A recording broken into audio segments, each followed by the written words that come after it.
Recording किए हुए एक बार देखना, ऐसा नहीं है कि वो सिर्फ वो ऐसे लगाए हुए हमने, ठीक है। चलो लास्ट पार्ट, हाँ हाँ सुन लेना एक बार, अच्छा रहेगा। एवरी चैप्टर का रिवीजन कर लेना 2 दिन में, वो लेक्चर को सुन के। ये सबसे बढ़िया सिस्टम है ये, रिवीजन का रिवीजन हो जाएगा, तुम्हारा चैप्टर भी कंप्लीट हो जाएगा और कोई दिक्कत भी नहीं आएगी। और याद रखना ग्राफ रखूंगा मैं, ग्राफ रखूंगा, आप वो प्रिपरेशन करना। मैं भूल गया था आपको वो ग्राफ का वो फिगर देना, मैं अभी तुरंत ये बैच खत्म करके तुरंत देता हूँ आपको, ठीक है। ऑल वेल, तो प्रैक्टिस कर लेना। चलो ट्रेड साइकिल पे जाएंगे बेटा, व्यापार चक्र। ये क्या है, ये क्या है, सबसे पहले तो ये आपको सिखाना पड़ेगा। आपने साइकिल देखा है, बाइसिकल, उसका पहिया होता है, व्हील देखा है। जब उसको चलाते हो, रन करते हो साइकिल को, तो पहिया क्या करता है, up down up down up down करता रहता है ना। तो वैसे हमारी इकोनॉमी है, हमारे कंट्री की इकोनॉमी, हमारा स्ट्रक्चर, इकोनॉमिक एक्टिविटी करने का स्ट्रक्चर, वो भी कैसा होता रहता है, अप डाउन अप डाउन होता रहता है। पर कब होगा, कैसे होगा, किस हिसाब से होगा, कौन से ऐसे रीजन है जो ये करने को मजबूर करेंगे, वो आपको देखना पड़ेगा, आपको वो समझना है। और इसके लिए ट्रेड साइकिल को समझना जरूरी है। ट्रेड साइकिल जो है वो आपको क्या दिखाती है, इकोनॉमिक एक्टिविटी में डिप्रेशन, इन्फ्लेशन, तेजी मंदी, means price rising situation up level पे, price reducing situation down level पे। अभी कोरोना है तो मंदी है मार्केट में, मंदी है मार्केट में, अभी बहुत गंदी मंदी है। भाविका जी आपके डैडी बिजनेस करते हैं क्या बेटा? हाँ तो आप उनसे पूछिएगा कि कोरोना से पहले धंधा कैसा था और कोरोना के बाद धंधा क्या है। क्योंकि रिचा जी, मैं आपके डैडी को पहचानता हूँ, वो भी बिजनेसमैन है, वो भी ज्वेलरी का काम करते हैं। तो अभी वो ठंडा होगा थोड़ा, ज्यादा ऑर्डर नहीं आते होंगे। क्यों? क्योंकि अभी सोने का भाव भी इतना बढ़ गया है और काम भी कोई नहीं दे रहा है, समझे। तो ये सिचुएशन बेटा मंदी है, जिसमें पैसे आना कम हो जाते, पैसों का फ्लो कम हो जाता है।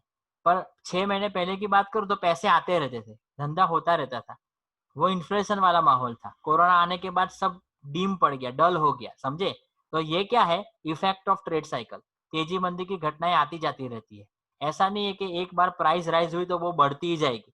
जैसे सोने की प्राइस अभी 52,000 है, 58 हो गई थी, अभी 52 है, 6,000 कम हो गए, ठीक है। और अभी 50,000 से नीचे सोना नहीं जाएगा, दिवाली के बाद या दिवाली तक 60,000 प्लस जाएगा, फिर वापस से नीचे आएगा। इसलिए आपको डिसाइड करना होता है कि कौन से प्राइस में आपको एंट्री मारनी है, एंटर होना है अपने हिसाब से। समझे बात को, क्या बोला? ठीक है, बढ़िया है। तो देखिए ध्यान से, economic activity grow through phases of dynamic changes. Phases का मतलब स्टेजेस। आर्थिक प्रवृत्तियां जो है वो ये डायनामिक चेंज का मतलब होता है फ्लेक्सिबल चेंज। ये पूरे विश्व में, आपको पता था कोरोना आने वाला है बेटा? आपको पता था ऐसा? पता था? नहीं पता था, आ गया ना। पर तो ये एक डायनामिक चेंज है। ये चेंज कब आएगा, कैसे आएगा, किस हिसाब से आएगा और इंसान की जिंदगी में उसका क्या फर्क होने वाला है, वो किसी को पता नहीं है बेटा। पर जो भी चेंज आता है उसके बाद ह्यूमन लाइफ चेंज हो जाती है। क्या हो जाती है बेटा? आप देखो ना रिचा जी, आपको डांस का कितना शौक है बेटा, आपको डांसिंग कितना पसंद है। 1 साल से आप डांस नहीं कर रहे हो, देखो। वो तो आपका बोर्ड था इसलिए डैडी ने रिक्वेस्ट करके वो डांस बंद करवा दिया था। अभी वैकेशन की बारी है तब कोरोना आ गया साला। तो आपको पर्टिकुलरली वो तकलीफ है। अभी भी जो आपको जाना था उधर, तो मैंने ही पापा को सजेस्ट किया था कि अभी मत भेजिए बच्ची को, बाहर खतरा है, घर पे रहेंगे, सुरक्षित रहेंगे, जिंदगी रहेगी तो डांसिंग भी रहेगा। 1 साल डांस नहीं करोगे तो कुछ होने वाला नहीं है। ऑनलाइन यूट्यूब पे देखो ना, बहुत सारे ऐसे वीडियो आते हैं, आप अपने हिसाब से करो, क्या दिक्कत है? अरे ऑनलाइन पढ़ सकते हो तो ऑनलाइन डांस नहीं सीख सकते? ऐसा तो जिंदगी को सलामत रखे। सेम है। आपको भी पता अच्छा लगता है डांस करना भाविका जी? अरे वाह, और फेवरेट। तो दोनों डांसर लोग बैठे हुए हैं। अच्छा है, अच्छा है, तो मेरे को सिखा देना कभी कभार। मेरे को तो नहीं आता है, ठीक है, मेरे को सिर्फ पढ़ाना आता है और कुछ नहीं आता है। चलो ठीक है, आगे बढ़ते हैं। Economic activity go through phases of dynamic changes और फ्लेक्सिबल चेंजेस पे जाती है। Like a human life goes through changes, इंसान की जिंदगी भी कैसी है, फेज वाइज चेंज होती रहती है। अभी आप बच्चे हो, 10-12 साल बाद आप जवान हो जाओगे, उसके 20-25 साल बाद आप बूढ़े हो जाओगे, समझे कि नहीं। तो ये इंसान की लाइफ में भी चेंजेस आता रहता है, तो इकोनॉमिक एक्टिविटी में भी फेजेस वाइज चेंजेस आता रहता है। और ये चेंजेस को 4 टाइप्स में डिवाइड किया गया है। There are 4 types of changes के जो ट्रेड साइकिल के थ्रू आते हैं। पहला है इरेगुलर चेंज, दूसरा सीजनल चेंज, नाम से पता चलता होगा कि चेंज कौन से हिसाब से होगा। तीसरा long run regular trend, trend का मतलब changes. Long run dynamic changes which are cyclical in nature. तो ये देयर आर 4 टाइप्स के जो ट्रेड साइकिल के फेजेस दिखाते हैं बेटा। बोलो समझे बात को? ओके, तो इरेगुलर चेंजेस पे जाएंगे।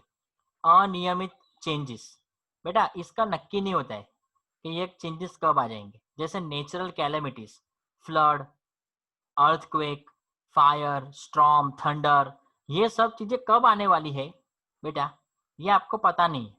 उसकी इम्पैक्ट जो है 2 तरीके से है, या तो वो लॉन्ग रन देती है इम्पैक्ट इफेक्ट, या तो शॉर्ट रन में खत्म हो जाता है। अभी कोरोना है ना, लॉन्ग रन इफेक्ट है, आ तो गया है, कब जाएगा किसी को मालूम नहीं है। और अभी तो नहीं जाएगा, 2-4 साल तक तो इसकी इम्पैक्ट रहने ही वाली है इकोनॉमी पे, ये कंफर्म बात है। आपकी जो 6 महीने पहले की जिंदगी थी ना, वो आप अब 5-10 साल बाद जियोगे, याद रखना मेरे वर्ड्स। जो मैं ऐसे ऐसे मुंह उठा के सैंडविच की लारी पे बर्गर खाने चला जाऊं बिंदास, विदाउट वियरिंग अ मास्क, अभी वो दिन नहीं आने वाले। फ्रेंड के साथ घूमने चले गए, रिसोर्ट में चले गए, खाने पीने के लिए होटल या रेस्टोरेंट में चले गए, वो दिन अभी नहीं आएंगे, याद रखिएगा ये चीज। तो ये इरेगुलर चेंजेस है बेटा, कि वो इकोनॉमिक एक्टिविटी में होते रहते हैं। समझ रहे हो ना क्या बोल रहा हूँ मैं? तो ये सब एक्सीडेंटल इम्पैक्ट है, कभी कभार एकदम से आ जाते हैं और वाट लगा देते हैं। 1 साल पहले बहुत सारा बारिश हुआ था, पता है ना आपको? 31 जुलाई को वडोदरा में 8 दिन तक पूरा पूर में डूबा हुआ था पूरा वडोदरा। वो आपने देखा भी होगा, आपने महसूस किया था। वो शॉर्ट रन इम्पैक्ट थी, सब पानी चला गया वगैरह, पर वो कितनी तबाही मचा के गया, 5000 करोड़ रुपए का नुकसान दे के गया। समझ में आया आपको? वडोदरा की वाट लग गई। तो ये सब चीजें है बेटा, जो ऐसे नहीं आती, वो अपने आप से आ जाती है। नेचुरल कैलेमिटी, भूकंप आ गया देखो, तो ये एकदम से आ जाता है। उसमें ऐसा कनेक्शन नहीं होता है कि भाई ये आपको दस्तक देगा कि मैं भूकंप बोल रहा हूँ, मैं कल आने वाला हूँ, हो सकता है कि मैं आपको मार डालू, निकल लो। ऐसा भूकंप फोन करता है आपको, अर्थक्वेक आपको फोन करता है कि मैं आने वाला हूँ, आप निकल लो। वो तो कभी भी आ जाता है। आपको आपके नसीब में जिंदा रहना लिखा होगा तो आप जिंदा रहोगे, वरना मर जाओगे, क्या होगा फिर? तो ऐसा है बेटा देखो, दीज आर एक्सीडेंटल। एक्सीडेंट का मतलब होता है कि जो अपनी मर्जी से नहीं आते, एकदम ऑल ऑफ अ सडन, क्या बोला? All of a sudden changes है, एकाएक आ जाते हैं। वो अपने को कह के नहीं आते, ऑल ऑफ अ सडन। ठीक है, एक्सीडेंटल चेंजेस। इसमें कोई एक्सीडेंट नहीं होता है, 2 लोग ऐसे एक्सीडेंट करते हैं, ऐसा नहीं। ये all of a sudden change है, क्विक चेंज है, विच अकर इन इकोनॉमिक एक्टिविटी। आपकी आर्थिक प्रवृत्ति के अंदर वो चेंज दिखता है। फॉर एग्जाम्पल फ्लड आ जाए, पूर आ जाए, फेमाइन्स आ जाए। फेमाइन का मतलब पता है ना क्या? फेमाइन का मतलब होता है दुष्काल, जिसमें रेन ना आए, तो खेती का जो क्रॉपिंग सिस्टम है वो डिस्ट्रॉय हो जाता है, और आपके लिए खाने पीने की चीजें नहीं रहती है। ड्रॉट बोलते हैं उसको, सूखा पड़ना, सूखा सूखा पड़ना बेटा, सूखा। ठीक है, फिर है स्ट्रॉम। स्टॉर्म का मतलब होता है वावाझोड़ू, बहुत आंधी तूफान आ जाए, फायर, आग लग जाए, etcetera etcetera. Such accidents impact and economic activity in the short run and the same time in the long run. तो इसकी जो इफेक्ट है, ये जो एक्सीडेंटल सर्कमटेंसेस वाले जो चीजें, उसकी जो इम्पैक्ट है वो इकोनॉमिक एक्टिविटी पे पड़ती है, या तो शॉर्ट टाइम पीरियड के लिए पड़ती है या तो लॉन्ग टाइम पीरियड के लिए पड़ती है, पर पड़ती है जरूर, ये कंफर्म बात है। बोलो बढ़िया है? Okay, these changes may generally occur or have their impact in some sector or some region or in some economy only। तो ये जो चेंजेस आते हैं उनकी इम्पैक्ट या कुछ सेक्टर में रहती है, प्राइमरी, सेकेंडरी, थर्सरी में से कोई एक, सम रीजन। अभी सूखा सिर्फ गुजरात में पड़ा है, पूरे इंडिया में नहीं, तो वो स्टेट वाइज होती है इम्पैक्ट। ठीक है, वो उसके हिसाब से कनेक्ट होती है। ऐसा नहीं, भूकंप पूरे देश में भी आ सकता है और कोई एक छोटे टुकड़े भी आ सकता है, कोई स्टेट के कॉर्नर पे भी आ सकता है। इसलिए जो उसकी इम्पैक्ट है वो स्टेट, सेक्टर, रीजन, स्टेट के हिसाब से होती है। For example, only in the agriculture sector और only in the industrial sector change आता है। जैसे सूखा पड़ेगा तो एग्रीकल्चर सेक्टर पे ही पड़ेगा उसका इम्पैक्ट, इंडस्ट्री पे नहीं पड़ने वाले। वो तो अपने हिसाब से चलती रहेगी। आर्टिफिशियल भी रॉ मटेरियल आते ही है, नेचुरल ना मिले तो प्रोडक्शन करने के लिए, उससे काम चलाओ। समझे बात को? ऐसा कोई एक सेक्टर में भी आ सकता है। बोलो आ गया बेटा? अभी सीजनल चेंज है, नाम से पता चलता होगा सीजनल, विंटर समर मॉनसून बेटा। तो these changes regularly occur in economic activity with changing season. For instance, for example, demand for certain goods changes by seasons and accordingly production and employment may change. जैसे कि आपने उत्तरायण आता है, kite flying festival, तो उसमें जो रोजी रोटी होती है वो 2 महीने का ही काम है। पहले 2 महीने से पहले, फेस्टिवल के पहले आप पतंग बनाइए, दोरे बनाइए, चरखे बनाइए, और फिर वो खत्म हो जाने के बाद फिर फासा खत्म हो जाता है, फिर वो नहीं होता है। एक बार काइट फेस्टिवल खत्म हो जाए फिर इसकी इम्पैक्ट नहीं रहती है, फिर वो नहीं होता है। पटाखे देखो, दिवाली में ही उसकी इम्पैक्ट दिखती है आपको, समझे? रक्षाबंधन की राखी देखो, उसकी इम्पैक्ट शॉर्ट टाइम के लिए ही होती है। तो ऐसे सीजनल बिजनेस जो होते हैं उसका प्रोडक्शन और एम्प्लॉयमेंट चेंज होता रहता है सीजन के हिसाब से। अभी रेनकोट का सीजन है, रेनकोट छतरी बेचने के लिए लोग बैठेंगे, आपको दिखेंगे अच्छे से, समझे बेटा? उस हिसाब से। तो ऑल वेल, समझ गए सीजनल चेंजेस। अभी लॉन्ग रन रेगुलर चेंजेस, लंबे समय के लिए रेगुलर चेंज आते रहते हैं। Some changes occur in a given direction in the form of a trend, these are directional change which occur in an activity, for example some regular sales trends। मैं इसका simple illustration आपको दूं, long run regular changes, ऐसा ऐसा मानिए कि आपका textile का बिजनेस है, क्लोथ मैन्युफैक्चरिंग का। अभी उसमें साल दर साल फैशन होती है चेंज, फैशन कपड़े में, आप जानते हो, आप तो उसको फॉलो भी करते होंगे, आप तो यंग हो। तो वो फैशन के हिसाब से लॉन्ग रन में क्लोथ मैन्युफैक्चरिंग टेक्निक में, मशीनरी में, ट्रेंड्स में चेंज आता ही रहेगा, पूरी इंडस्ट्री में चेंज आएगा। क्यों? फैशन चेंज हो गया है, उसके हिसाब से आपको आपके सेल्स का जो इंक्रीमेंट करना है तो रेगुलर लेवल पे थोड़ा चेंज अडॉप्ट करना पड़ेगा। ऑल वेल, आ गया long run regular changes, textile में फैशन चेंज होने की वजह से आता रहता है, आ रहा है ना? ओके। अभी लास्ट है साइक्लिकल चेंजेस। क्या है वो? डायनामिक का मतलब होता है फ्लेक्सिबल, फ्लक्चुएशन का मतलब होता है अप्स एंड डाउन्स। तो फ्लेक्सिबल तौर पे अप्स एंड डाउन्स होते रहते हैं इकोनॉमी के अंदर। मैंने साइकिल का पहिया बोला था ना, up down up down up down होता रहता है।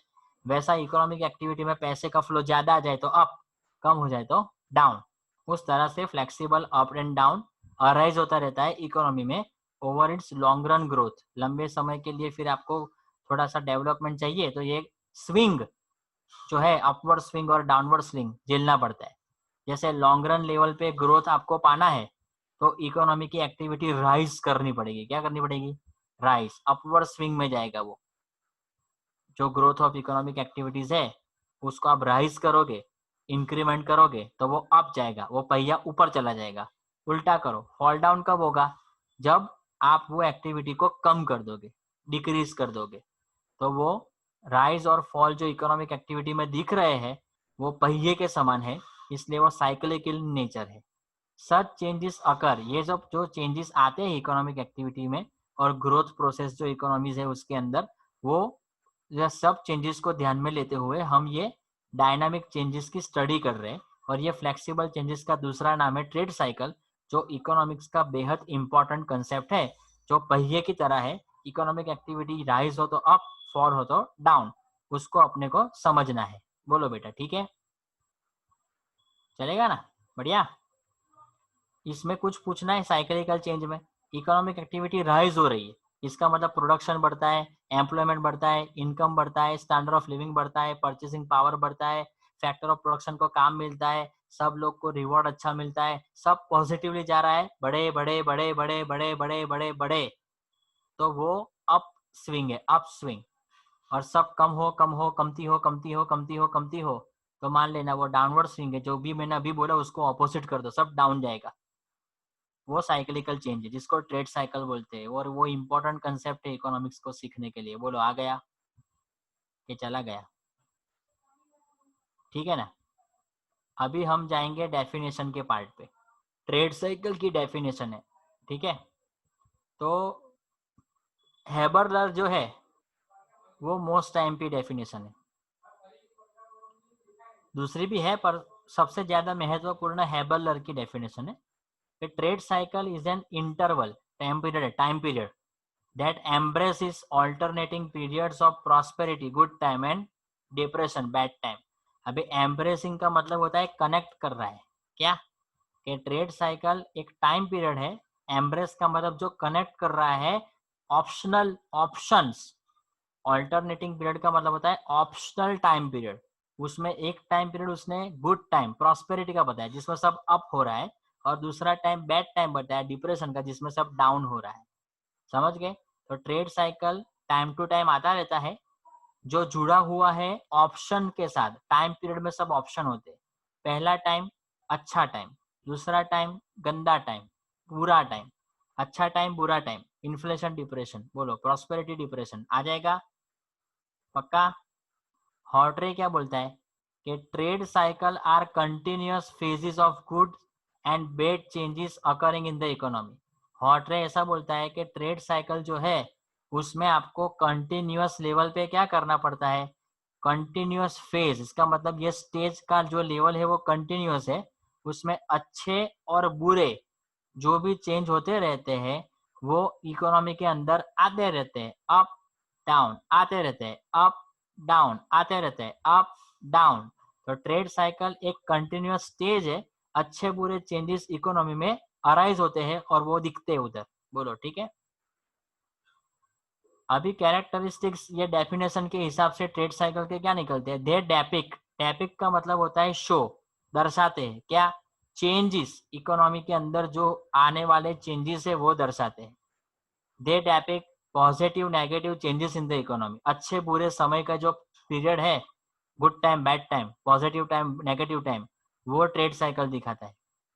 This arise because of several factor. और ये अप डाउन क्यों होता है, वो मैंने प्रोडक्शन से लेके इनकम तक जो आपको अप अप बोला था तो वो अप हो रहा है, और डाउन डाउन बोला था तो डाउन हो रहा है। तो ये बहुत सारे फैक्टर ऐसे हैं जो ट्रेड साइकिल को क्रिएट करने में हेल्प करते हैं। और this trade cycle have various phases, और वो देयर आर 4 फेज है, अभी आएंगे वो, ठीक है। And each phase does not last for a uniform period, और हर एक phase does not last from uniform period का मतलब कोई इक्वल टाइम पीरियड के लिए वो नहीं होता है कि जैसे बूम आया तो 2 महीने के लिए, रिसेशन आया तो 3 महीने के लिए, डिप्रेशन आया तो 6 महीने के लिए, और रिकवरी आई तो 5 महीने के लिए, ऐसा नहीं। वो अनइवन शेड्यूल है, कभी भी आता है कभी भी जाता है, अपनी मर्जी का मालिक है।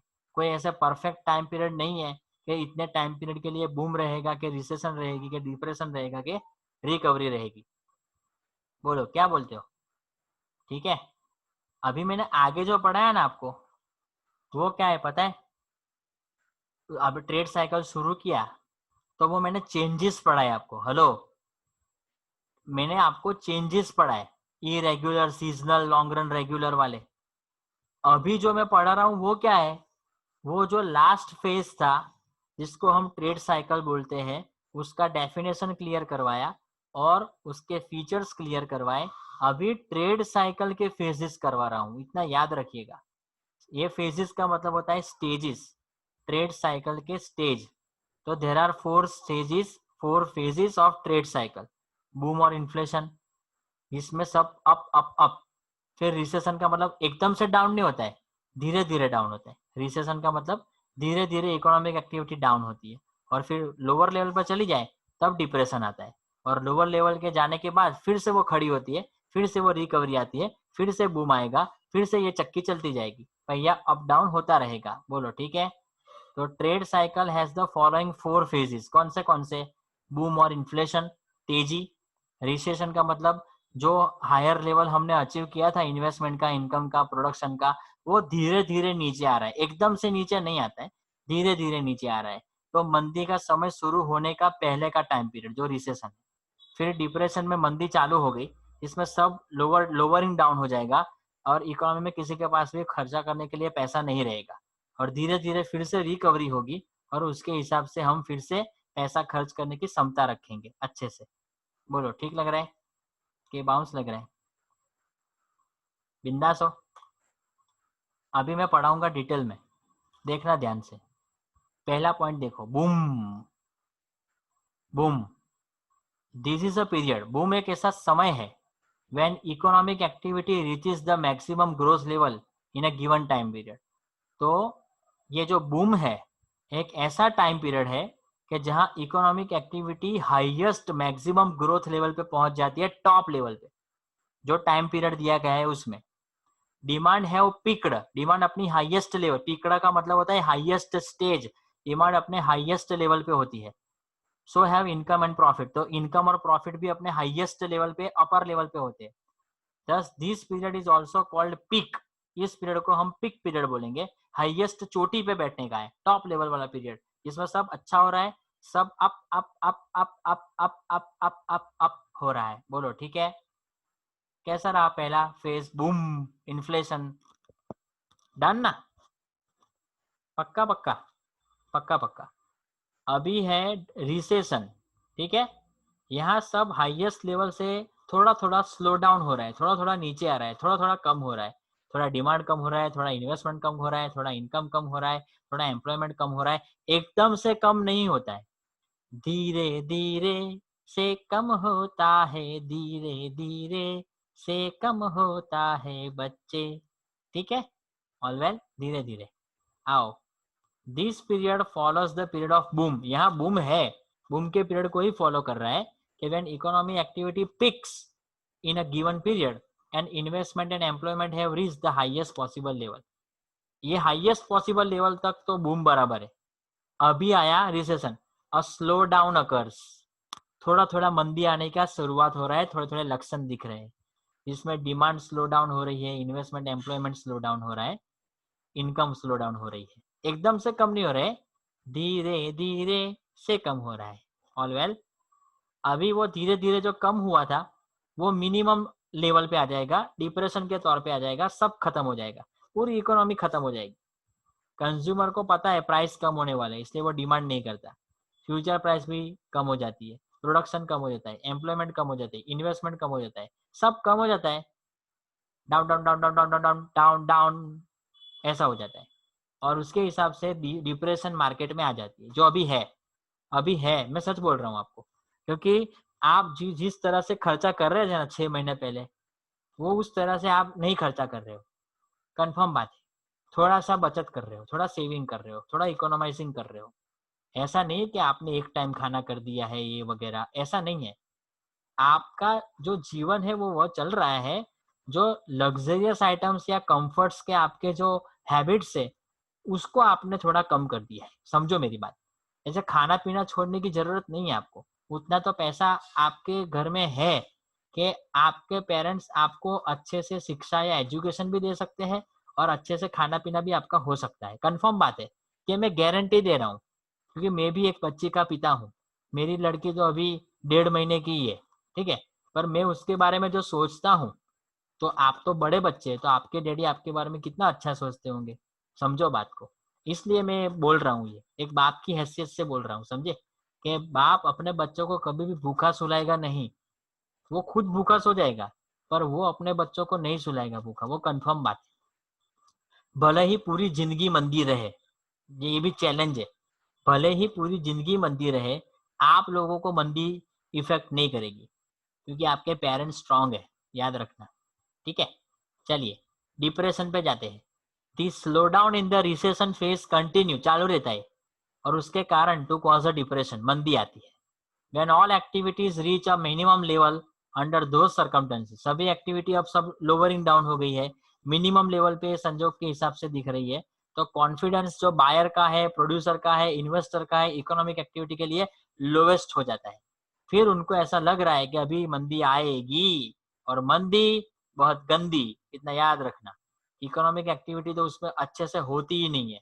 Confidence of buyer, producer and investor जो भी है, ठीक है, वो सब लोअरिंग डाउन हो रहा है, वो सब लोवेस्ट लेवल पे चला जा रहा है।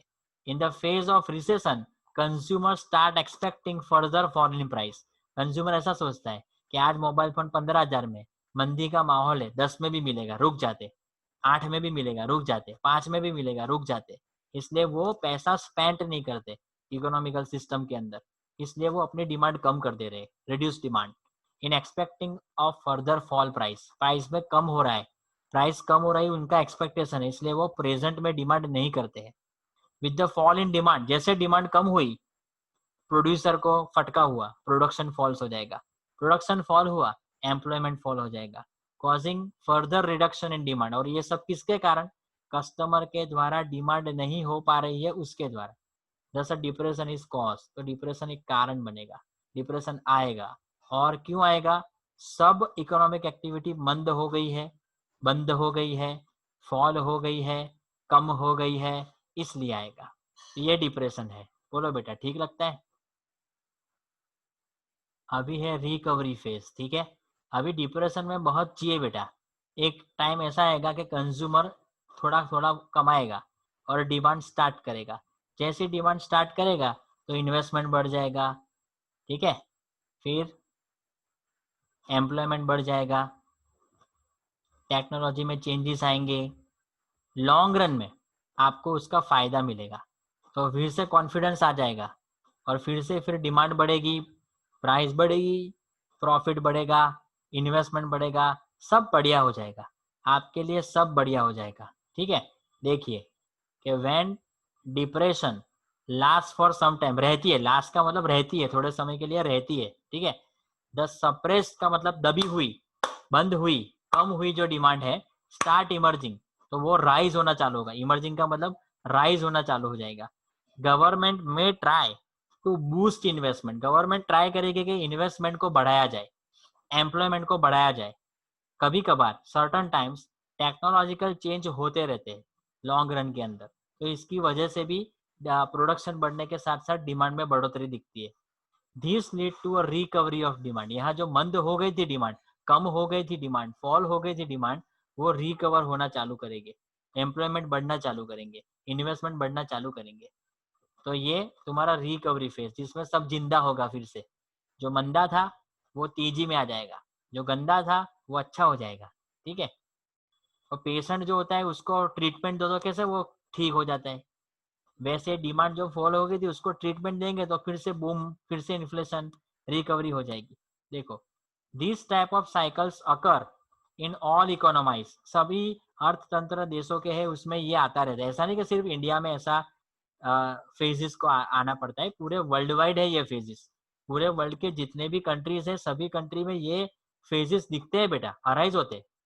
And all economic activities in the long run, और आपकी इकोनॉमिक एक्टिविटी को लॉन्ग रन में इफेक्ट करते हैं, क्या करते हैं? असर करते हैं। However, in market-oriented economies, these occur more openly, while they may be suppressed by the state in the state-controlled economies. तो दो चीज यहाँ याद रखना, दो टाइप की इकोनॉमी है, ओपन इकोनॉमी और क्लोज इकोनॉमी। ओपन इकोनॉमी को मार्केट इकोनॉमी बोलते हैं, और मार्केट इकोनॉमी का मतलब जहाँ इन्फ्लेशन डिप्रेशन तो है पर इंटरनेशनल ट्रेड के साथ है। किसके साथ है? International trade. तो पूरे इंटरनेशनल या वर्ल्ड लेवल पे जो कोई चीज आएगी इन्फ्लेशन डिप्रेशन की, वो आपको भी अफेक्ट करेगी। क्यों? क्योंकि आपने मार्केट ओरिएंटेड इकोनॉमी रखी है, ओपन इकोनॉमी रखी है, और उसका जो भी परिणाम होगा, बूम, डिप्रेशन, रिसेशन, रिकवरी, वो आपको भुगतना पड़ेगा। अभी सपोज आपकी क्लोज इकोनॉमी है, कंट्रोल्ड इकोनॉमी बोलते हैं उसको, इसमें इंटरनेशनल ट्रेड नहीं होता है। स्टेट कंट्रोल का मतलब होता है गवर्नमेंट ने कंट्रोल कर रखा है इकोनॉमी को। जैसे चाइना है, उसकी इकोनॉमी गवर्नमेंट ने कंट्रोल करके रखी है, ठीक है। तो वो अपने हिसाब से जो गवर्नमेंट ने दबाई हुई है एक्टिविटी या जो भी इकोनॉमीज, उसको टैकल और कंट्रोल सिर्फ आपका गवर्नमेंट, आपके कंट्री का गवर्नमेंट करता है। और उसके हिसाब से फिर ये 4 फेजेस ट्रेड साइकिल के आते हैं। तो ट्रेड साइकिल के जो 4 फेजेस है, दो तरीके से आते हैं, एक वर्ल्ड वाइड इफेक्ट और दूसरा नेशनल इफेक्ट। आपको डिसाइड करना है कि आप ओपन इकोनॉमी में हो या क्लोज इकोनॉमी में हो, कौन सा कंट्री है आपका। हमारा ओपन इकोनॉमी है, इसलिए हमको पहले वाला याद रखना है। चाइना के लिए सेकंड वन याद रखना है। बोलो बेटा, ठीक है। यहाँ चैप्टर खत्म हो गया, एंजॉय। कल से चैप्टर 3 ओसीएम में स्टार्ट करेंगे, बैंकिंग बैंकिंग खेलेंगे, चलेगा ना। और वेडनेसडे को टेस्ट लेंगे, चैप्टर 1। हाँ बेटा, कल कल लेना है, कल टेस्ट लेंगे। सर कल ही है वेडनेसडे। क्या क्या कल वेडनेसडे है? हाँ। सॉरी मैं भूल गया था। तो ठीक है, तो कल टेस्ट ले लेते हैं बेटा, ठीक है। और फिर थर्सडे को है ना चैप्टर 3 स्टार्ट कर देंगे। और जो सैटरडे को भाविका जी आप लेक्चर अटेंड ना करने वाले हो अहमदाबाद जाने की वजह से, तो 2 लेक्चर एक साथ ले लेंगे, कुछ करेंगे, दिक्कत नहीं है। आप बोलना मेरे को, फ्राइडे को बोलना क्या कर सकते हैं, ठीक है, चलेगा रिचा जी? हाँ। Okay done. तो मिलते हैं बेटा कल फिर से 1 बजे टेस्ट के लिए, ठीक है। Yes bye, sir. God bless you बेटा, bye bye. Bye sir. Bye बेटा। ये रिकॉर्डिंग आ जाएगा बेटा।